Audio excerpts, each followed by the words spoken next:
My son is terrified of the day stalker. Newton, Georgia is a small town near the Alabama border. Less than an hour away from Stanwyck, my husband Robert's hometown. Newton's your typical one Walmart, one high school town. People are friendly. And every November, the weather starts getting a little cooler. But there's also quite a bit of history in Newton as well. Some of it ugly, some interesting. But recently, we've started getting some new history in this small town. A dark notoriety. You see, Newton was a quiet all-American town, well before it became home to the day stalker. The police and press don't know anything about the killer. For all we know, the stalker could have been male, female, whatever. It didn't matter. There were no clues. Just a bizarre MO, a victim that always went missing in the daytime. All of the victims were suspected to have been taken during the day, morning, afternoon, evening. It didn't matter to the stalker. And then, like clockwork, the bodies were found a little less than 24 hours later. Always in a remote location. Always in the daytime. It turns out the stalker was a pure sunrise-sundown serial killer. The murders had been piling up for about a year now. A year of panic and turmoil.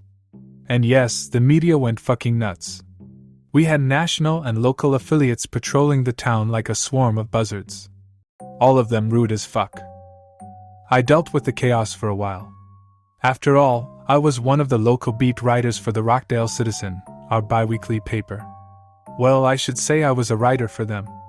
The intrusive invasion of all these other pretentious reporters killed my action. All anyone ever wrote about was the day stalker, and these national writers all had a hell of a lot more resources than I did. More ways to bullshit the lack of information at least. And since I didn't cover sports or local history, I was among the first of the Rockdale casualties. So I was laid off a few weeks ago. I guess Rockdale figured they'd let the big boys cover the day stalker. I was expendable. Well, whatever. Fuck them. I didn't need that shit paper. I had a degree. Robert made good money on the police force. Me and him would still live in the heart of Newton's suburbia. Only now I'd have more time to write. Yeah, that's right. Local Newton reporter Michelle Lenz was now gonna become a world-famous novelist. Or at least, I was gonna make my umpteenth attempt at it. Most importantly, though, I now had more time with my son Billy. Billy was 8 and scared shitless by the stalker coverage. I couldn't blame him considering the fear that swept over the community like a thick fog. And like in a thick fog, we couldn't see who the killer was. We didn't know who'd be next. And even in the daytime, we had no idea when the stalker would strike again. Regardless of all the press, us Newtonites felt totally isolated. Nothing more than helpless pawns for this exploitative news story. During the long layoff, I spent more time with Billy. I think having me around comforted him. Gone were those long work nights spent at the office or covering local elections. Shit, I could even pick Billy up from school on time without having him wait around over an hour like an embarrassed orphan. Now Billy and I were closer than ever. While Robert was stressed and overworked with the other officers, I became like both a mother and father for Billy. Both the nurturing mama and devoted daddy. We'd even play catch together in those cool autumn evenings. From what I saw, my constant unemployment gave Billy constant reassurance. Constant safety from the plague of unease brought upon us by both the stalker and the stifling media. Everything in Newton was so tumultuous nowadays. A feeding frenzy of news cameras and asshole anchors. They made it tough to do anything in our little town. Traffic got congested, crowds conquered the city. And of course, putting Billy to sleep was harder than ever. With Robert gone most nights, I was always there at Billy's bedside. A lot of nights I even fell asleep lying right next to him. A Scooby-Doo book usually on my chest. And tonight was no different. There we were lying on his bed.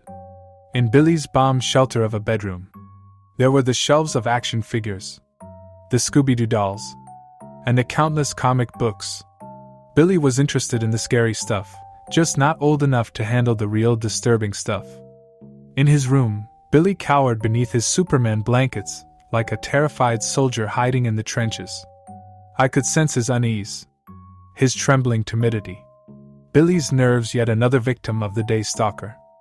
But I was there by his side. I held Billy close, my arm draped around him like a shield. All while reading him the latest adventures of Scooby-Doo. The illustrated monsters provided us a safe spookiness from the all-too-real horror conquering our small town. As I finished the last page, I looked over and saw Billy's eyes glued to the window. Perpetual worry on his young face. I squeezed his shoulder. "Hey," I said in a soft tone. Startled, Billy looked at me with quivering eyes. "It's okay, Billy." I comforted him. "But what if he's out there?" Billy asked in a low voice. His nervous gaze drifted back to the window. To our backyard. The lighting outside illuminated the small yard. A perfect lawn I'd kept pristine due to all my free time. Even the shed out back looked nice, the opposite of the dilapidated eyesores that most of our neighbors had allowed theirs to turn into. I closed the book and laid it on the nightstand. I could see it was gonna take more than Scooby-Doo to ease my baby's fears. "He's not, Billy," I told him. Ever the caring mother, I leaned in closer. "I promise," Billy faced me. He could see the confidence radiate off my warm smile. "He won't get you at night," I said to him. I rubbed Billy's shoulder. "The day stalker only comes out in the daytime, remember?" "Yeah," Billy said, his voice still full of trepidation. I kissed his forehead. Like a lifetime mom's kiss. Only mine was sincere. "You're safe at night, sweetie. I promise you are." Silent, Billy just looked at me with his big bright eyes. "Ain't no one gonna get you," I continued. I pinched Billy's cheek. "Not as long as I'm here." "But what about the daytime?" Billy asked in a tremble. "What about it?" Like a paranoid scout, Billy stole another glance out the window. "What if he gets me in the daytime?" Grinning, I pulled him in closer. "Sweetie, you'll be in school." I followed his gaze out the window. Out at our lovely lawn. "And when you're not, I'm with you." "Okay. Mommy's gonna be here a lot now. I'm gonna take you to school and take you back home." My playful hands threatened to tickle Billy. He couldn't help but laugh as he leaned in toward me. The chuckling alleviated Billy's scared state. Music to my desperate ears. "Mommy's never leaving you, baby," I reassured him. "I'm always with you, remember that." "I know." His lingering smile relieved me. Even a weak smile was better than seeing your 8-year-old son so dominated by unease. "And Dad'll protect us too. You know he's tough, like you." With the confidence of Wonder Woman, I strengthened my hold on Billy, showing off my physical and emotional strength. "You got that right." Right before I could give him another kiss, Billy's small hand blocked me. "But Mom." "Yes." "What about Jody?" he said, his voice a mere whimper. Like he was asking a question he wasn't sure he wanted the answer to. Like he didn't want the answer. "Jody?" I asked, keeping my smile. "That girl from school?" "Yeah." He peeked out the window. "I'm worried about her." He faced me. "Is she gonna be safe too?" Supportive, I cradled Billy in my arms. "Yes." And this time, I did tickle him. "I promise you Jody'll be fine." Billy giggled like a grade school maniac. So much so he almost fell off the bed. Grinning, I held him steady in my arms. "Jody's safe, okay. Both of y'all are." Still laughing, Billy wrapped an arm around my neck. "Okay." Like a victorious mama, I planted a kiss on Billy's soft cheek. Full of joy, we looked on at each other's smiling faces. My job here was done in this arena of toys and superheroes. But deep down, I knew I'd lied. One of the few lies I'd ever tell my son.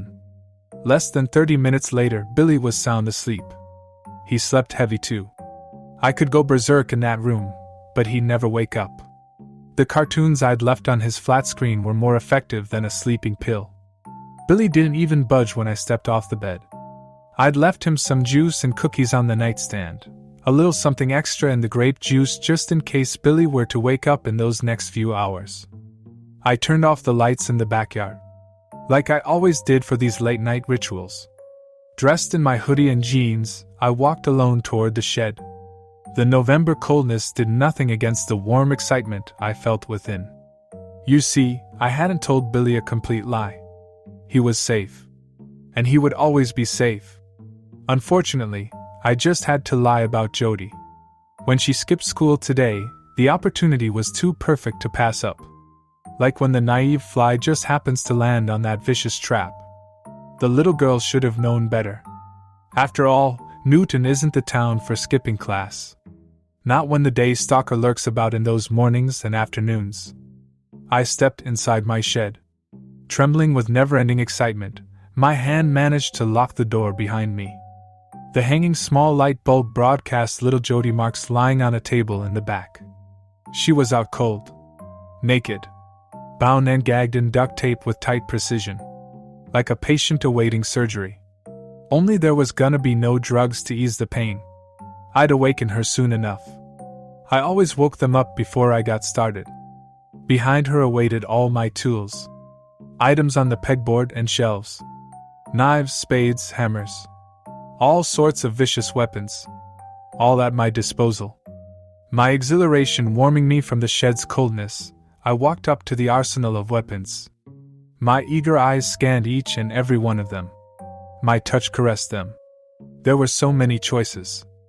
Throughout my pre-game ritual, I realized no one in the media would ever know that forcing me out of Rockdale had only increased my reign of terror. Back when I was working, I had a tough time with the schedule. Balancing being a mother, wife, reporter, and killer was tough. But now, well, I had all the free time in the world. While Billy was in school, I had all day to do what I wanted to do. To indulge in my sick pleasures. And tomorrow, after dropping Billy off, the police would discover what was left of Jody's body. Like a musician releasing a surprise album, I'd dump her corpse somewhere to continue this circus. My world tour of slaughter. And everyone would still fear me. They'd still be terrified of the day stalker. And through it all, Billy would always be safe. That much was true. Our relationship would never suffer. I may hurt others, but I'd never dare hurt him. I love Billy. While he may forever live in fear of the stalker, he'll forever love me. Finally, I settled on my sharpest garden spade. In the blade's reflection, all I saw was my wide smile. My day stalker face. Like a demented child at Christmas. Only I was gonna have much more fun. Holding the weapon, I looked over at Jody. In just a few moments, I'd wake her. Then her helpless eyes would watch me make that first vicious wound. Her screams suppressed. Her body trapped. Sure, I was the day stalker. I collected my victims during those long afternoons. And I'd dispose of their bodies early in the morning. But the real work, the real fun part always happened at night.